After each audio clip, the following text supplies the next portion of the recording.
welcome back. I've got Alan Lomax online. Alan, how you doing today?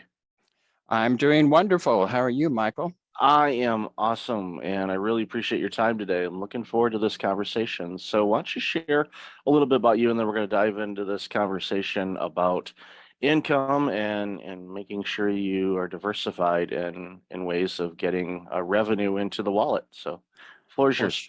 sure. Well, thank you for having me on your show. It's a great honor and a pleasure to be here. And thanks for asking about sharing my stories. So, I'm a seventh grader, and I'm sitting in the living room with my family around our black and white television set, and on the screen comes the special about homosexuality. I've never even heard the concept, have never heard of the word.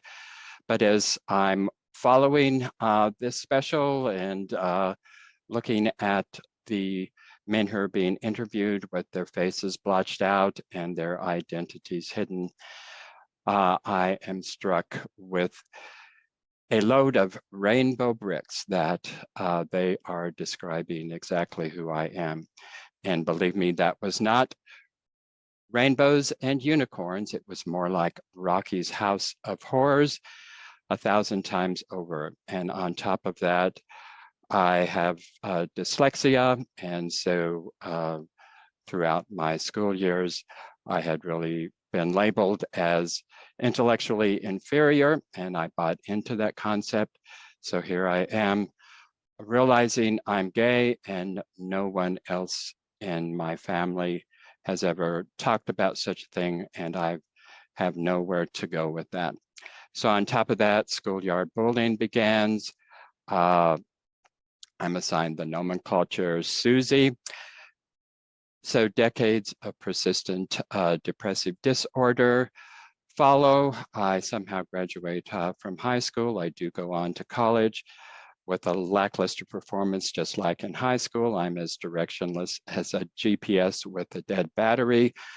Somehow I managed to graduate, get married, go from dead-end job to dead-end job. Finally, after many years, my wife, with more wisdom and insight than I have, ends the marriage, and I sink to the bottom. And for the first time in my life, I go into therapy. It's like a light switch. One day I am in the dark, the next day I'm in the light. I go back to school, get my master's in counseling, become a university counselor, attain a PhD, and began to really excel as a higher education leader.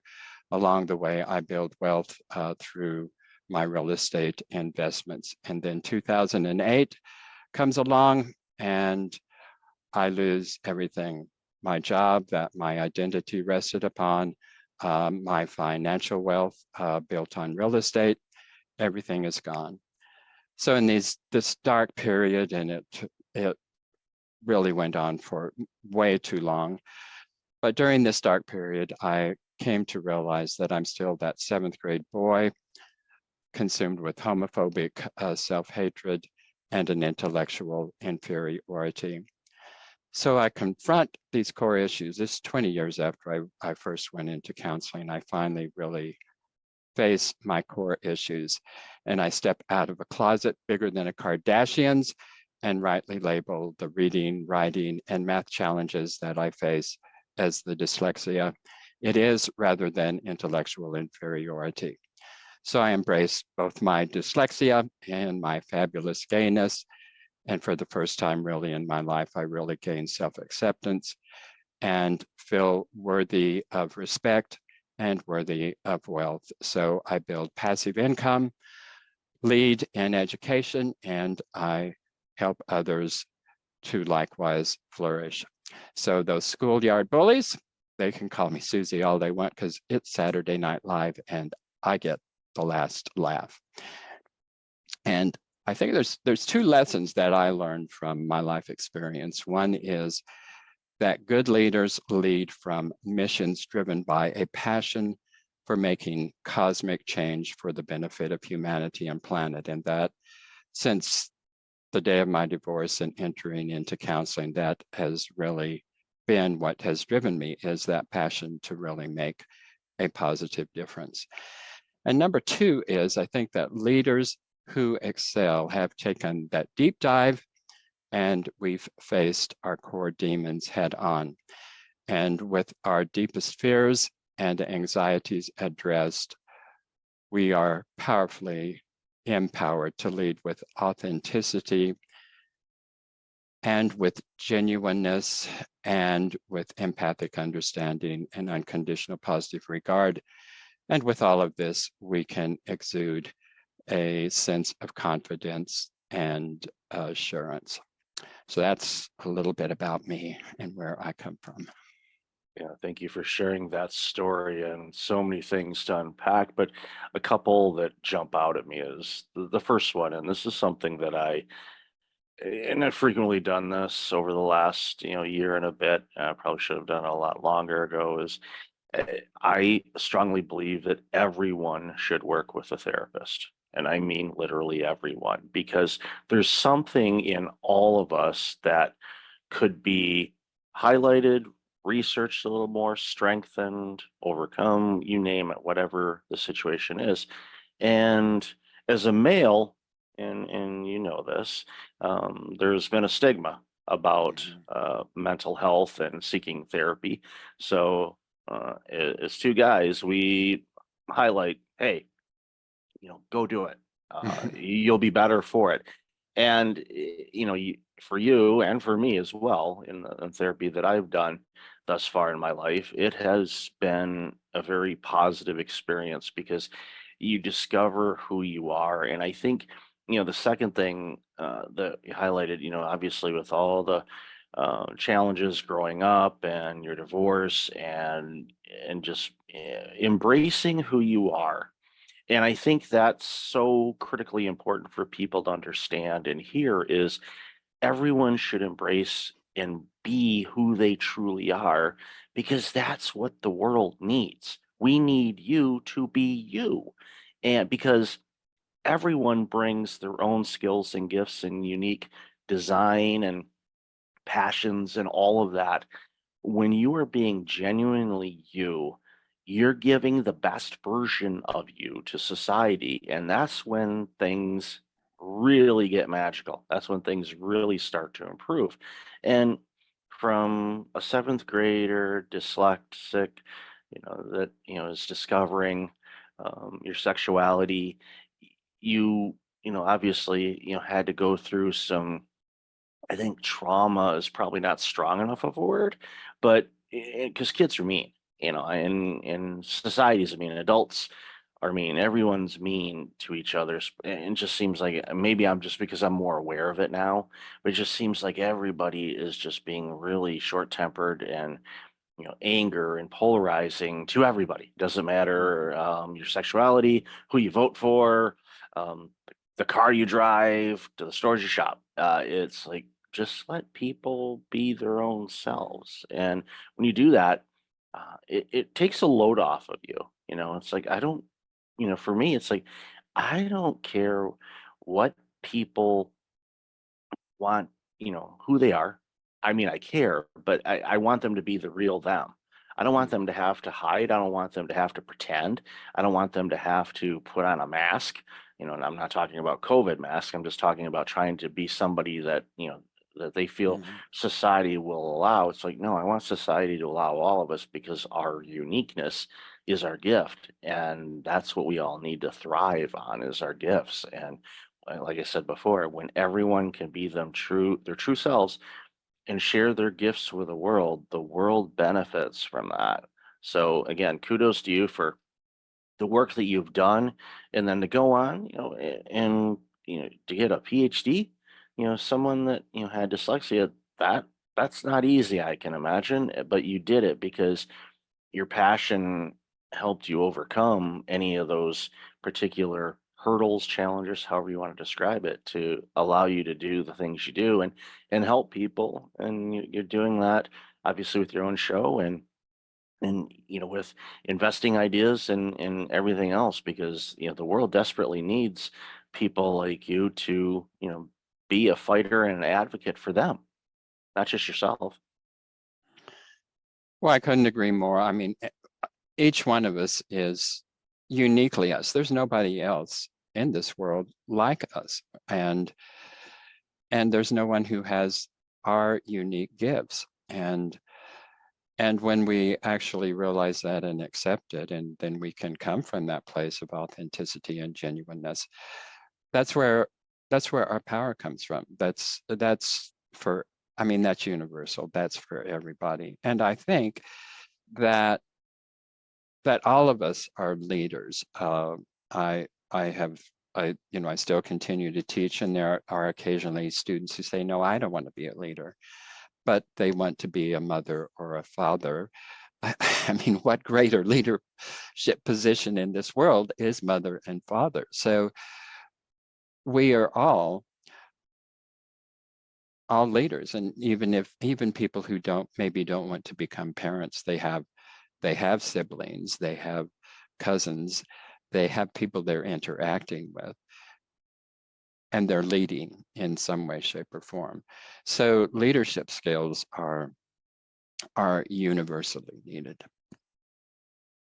Absolutely. And we were talking in the pre-show a little bit about passive income, additional sources of income, because at the time of this recording, the economic situation for a lot of people around the world, but primarily in the United States, has been challenging. Inflation costs, the cost of things has increased quite a bit, and to the point where it's really getting difficult for people to be able to not only do the things they like to do, but just cover the basics. And one of the things that I've been a strong advocate for is, while yes, it's important for you to work, we're designed to work, and you may have a job where you might be your own business owner while you still have a job, but you want to diversify your income so it's not coming from a central one spot, because we hear the phrase, central point of failure.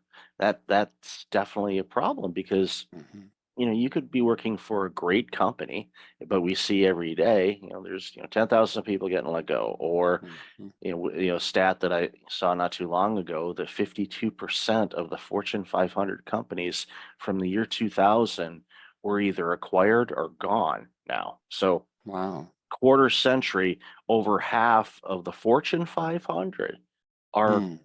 gone. So anybody that says your job is secure, I hate to tell you, it's not. Big companies come, big companies go. You know, Big empires rise and fall. If you pay half attention to history, you'll see it time and time and time Mhm. again. So it's important for individuals to, generate additional ways to provide income for themselves, their family, and whatever initiatives they have. And this is work that you've been doing, quite a bit in the real estate arena and others, of course. But I'd love to hear your thoughts on that, and some ideas where people could explore to kind of expand their financial horizon. Mhm. Absolutely. And a couple of episodes ago on your show, you had Dr. Stephen Stein, and he was pointing out just exactly what you're pointing out, that people are just more stressed today than what they may have been in a couple of decades ago. And there's a lot of reasons for that, and you mentioned several of those, but the data is there. People are more stressed, we're more depressed than what we were 2 decades ago. So yes, I totally agree with you that secondary sources of income are crucial. And those secondary sources of income, by the way, can become our primary sources of income. But I believe that professionals desire to make lasting impact. I think that's why we go into whatever endeavor we go into. We want to make an impact. And listening to a number of episodes on your podcast, I hear that same thing coming from all of your guests, and I certainly hear that from you, and I think that's the reason your show is here. But the professionals that I work with, I think, share a similar problem, and that is that sense that that that low level anxiety that is always there, and it comes from exactly what you're talking about. It's that anxiety that we know that our jobs, our income, they're tenuous, and jobs can be taken away in an instant. If we're entrepreneurs, we have our own business, economic downturns can suddenly take our incomes away. And that's what happened to me in 2008. I didn't see it coming. And oftentimes we never do, but we always carry with us this low level of anxiety. And that impacts the energy and the effort that we can put into making our dreams of bringing that impact into reality. So, so what I do is I develop relationships with professionals who desire to engage passionately in their calling, and I empower them to create multiple streams of income so that free of financial anxiety, they can make that cosmic impact that they dream of making. So we can go into that further, or I don't know, where do you want to take the conversation from here? I think it's important. I think that, I hammer this home a lot, and my guests do too. And I'm fortunate that, that the world has allowed me to, have a platform like this to be able to talk with amazing humans like yourself and the others that have been on the show to, share ideas. Because what I find is they may, I may have a dozen or so guests that have said similar things, but the one person that is listening to it, I think there's more than one. Hi Sarah, and you, and a couple others, I think. But they're they could hear the message from different people, but they hear it from one person. All of a sudden, it clicks, and they go, "Oh, that's what I'm missing." And that's that. I don't take that for granted. I'm very thankful that that happens. But I think in all of the passive income ideas, what are some that you think would be a good starting point for people? Because obviously real estate investment is one where you can get into it, but you need to know what you're doing, and you need to work with people that know what they're doing, and obviously you do. And but there's other ways to generate income. So what are some things for people to kind of just get started in, and obviously get the momentum? Because quite frankly, I kind of look at it as an addiction in a way, and a good one, where once you start generating income, you get that first dollar, and you're like, okay, wow, I just manifested a dollar out of my efforts, and I didn't go hit a time clock. I just created something or offered something, and there it is. And so I'd love to hear your thoughts on some common ones that people have had some early success with to help them get momentum towards reaching their financial goals. Well, I think that really where people need to focus is where is your passion, and engage in your passion. And and I mean, I've been very fortunate that that's really where my wealth began to be generated from. It was coming from a W-2 job initially. Uh, and I think in a lot of cases, that probably is going to be the case for many people. And where do you begin to develop that wealth? Well, it is like Investopia says, there are three things that wealthy people do. They spend less than they make. They invest wisely, and and they have they have their savings. So that's where you begin, is wherever you are. Spend less, save, and begin to invest wisely. As far as other ways and means to have secondary sources of income, there are multiple ways to do that. The one that I know and engage in is real estate investing. I do that because, well, first of all, I know it, and it is a tangible asset. It is a secure asset, and it just doesn't have the fluctuation that we see in the stock market. So for those reasons, those are the primary reasons that I invest in real estate, but there's many other benefits. There's it generates income. There's the depreciation that reduces our taxes. There's the equity that grows organically, as well as forced appreciation. And then it comes with the ability to leverage, in other words, using other people's money to grow our wealth. So there's all kinds of reasons that I personally have focused exclusively on real estate. There's other ways. I've had people on my show, not just too long ago, an individual who purchases online businesses that are already in existence. And those are tech businesses, they're selling businesses, there are all kinds of online businesses, but that's what he does. He purchases those. He doesn't run them himself. He hires managers who know what they're doing, improves the revenue, and then sells them. So that's a way of doing it. If you know what you're doing, and obviously Warren Buffett knows what he's doing in the stock market, you can make money in the stock market. It's just not the way I've ever done it, and don't have any intention of doing that.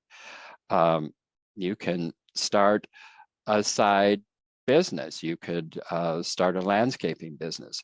But if you're really engaged in your passion, that's probably not the best way to go. A lot of people go into real estate, and I started this way. I don't recommend it, but they purchase single family homes and they rent those out. You soon find that that's not scalable, and you get 2 or 3 of those and it becomes a second job rather than an investment. So the way I do it is I invest passively in commercial real estate endeavors. Yeah, the single family home, and and I know people that do it, and let's say they buy something, they bring it up to code and renovate and all that, then they sell it. So they might be able to get a little bit of return on that, but it's labor intensive to do that. And as we see, especially even in the rural parts of the US, but definitely in the urban, the multifamily units are the ones where things are being built, because there's just more and more people are living in condos or apartments or together type of situation like they used to a long time ago. It's not new. It might be new to some people, but it's not new as far as humanity is concerned. So in those situations, you're seeing a lot of growth in that, because you can house a lot more people in a smaller footprint from a square footage standpoint than building single family homes. So when you see new developments going up, you're not seeing single family homes so much. I mean, maybe in some parts, but anywhere that I've been, it's, they're condos or townhouses or things like that, but there's a lot more people in there because you need housing. And from an investment standpoint, and this is not investment advice, this is just it's investment commentaries. We're just having a conversation on it. So do your own due diligence and all that. But at the end of the day, I don't think we're going to see the days of, buying a single family home for $5,000 anytime soon. I think it's going to continue to rise. Population continues to rise. There needs to be more built. The cost of building these things is more than it would have been 50 years ago. That's the reality of it. When it's like, oh, how come they cost so much? Well, it cost a lot of money for the materials. There's labor, there's permits, there's all these things. Code, safety code. You want your home to be safe, don't you? At least I would want it to be. So, there's things that are factored into that. And from an investment standpoint, it's definitely one of the safer ones out there, in my opinion, again, opinion, because last time I checked, I don't think we're gonna not need housing. I don't think that's gonna be one of the things. I mean, yeah, we might move away from certain kinds of things, maybe go just to self-driving cars, or we don't even own cars and we just hop into a car that happens to be there and we go where we go and we leave it and we get in another one and we come back and go home. Who knows? But Mhm. the housing situation is such that the demand continues to increase. People like to be mobile and move, and the population continues to grow, both from families having kids to immigration to everything else. There's just a lot going on, so it's definitely an area where a lot of excitement, and it's again, an opinion here, but it's definitely safer and less volatile, as you said, than what we would see in the stock market or crypto market. If you want a roller coaster, hop on that one. And it's yeah, I mean For literally, sure. yeah, it's the wild wild west still. It will it stabilize? My hunch, yes, to a certain degree, but right now it's still kind of the wild west Mhm. days, and it's not for the timid. So you got to be careful. You could lose a ton of money, so don't lose more than you can afford. You don't want to have that conversation with your partner, your spouse, your parents going, yeah, about your retirement, mom and dad.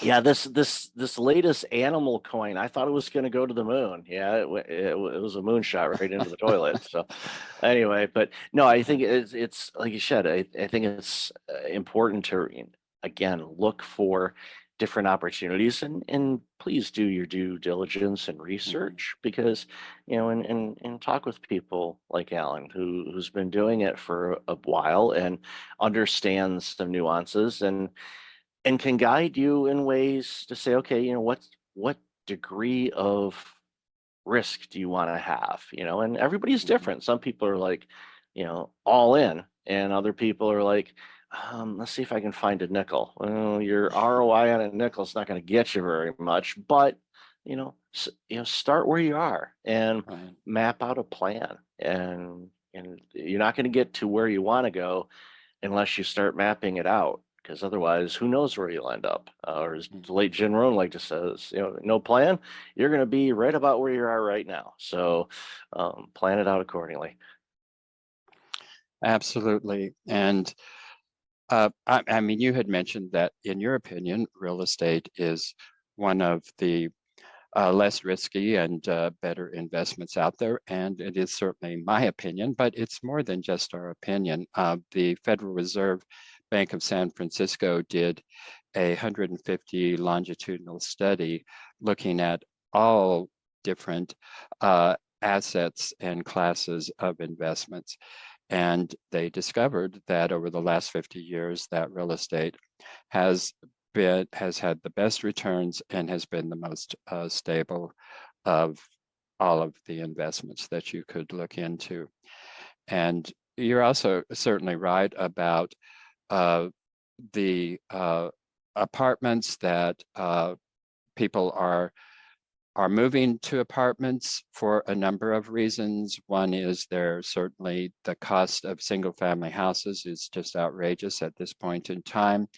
But even people who could afford houses are moving to apartments because of the mobility. They want to be able to pick up and go when there's other opportunities elsewhere.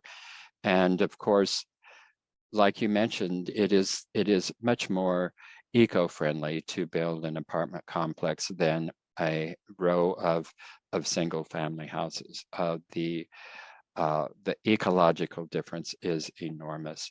So there are a lot of good reasons for going to apartments and investing in apartments. They're not going to go away, and the demand for housing is at this point in time, it's the highest it's been in I think 40 years. So the demand is certainly there. It's the reason I do it. It's a secure and one of the least risky investments with the highest returns that you can get. Yeah, that's great. And yeah, I agree with you wholeheartedly on this. So love this conversation, Alan. Where can people find more about you, your show, and anything else you'd like to share? Well, like I said, I work with professionals who are engaged passionately in their calling, and that's where they want to focus their attention. And what I help them to do is empower them to create multiple streams of income so that they're freed of the financial anxiety that comes with a single income, and they can make the impacts that they really dream of making. And so I've created a system, just like we have been talking about and sharing, that moves professionals from exchanging their time, effort, expertise, and talents for money to financial independence, and doing this through multiple streams of income. They can find me at steedtalker.com, and Steed is like the horse, and Talker is like I'm doing now, and so that's steedtalker.com. And what I will offer to your viewers and listeners is I provide a strategic consultation. The value of that is $497, but for your viewers and listeners, I will offer them a complimentary consultation. And in that consultation session, which lasts anywhere from an hour to 90 minutes, we will clarify their vision and really hone in on what it is that they're passionate about, so that we can support them in that passion, to encourage them and help them to make that meaningful impact that they desire to make. And we will, during that session, we'll help them to solve their biggest challenges that are standing in their way of actually making those impacts.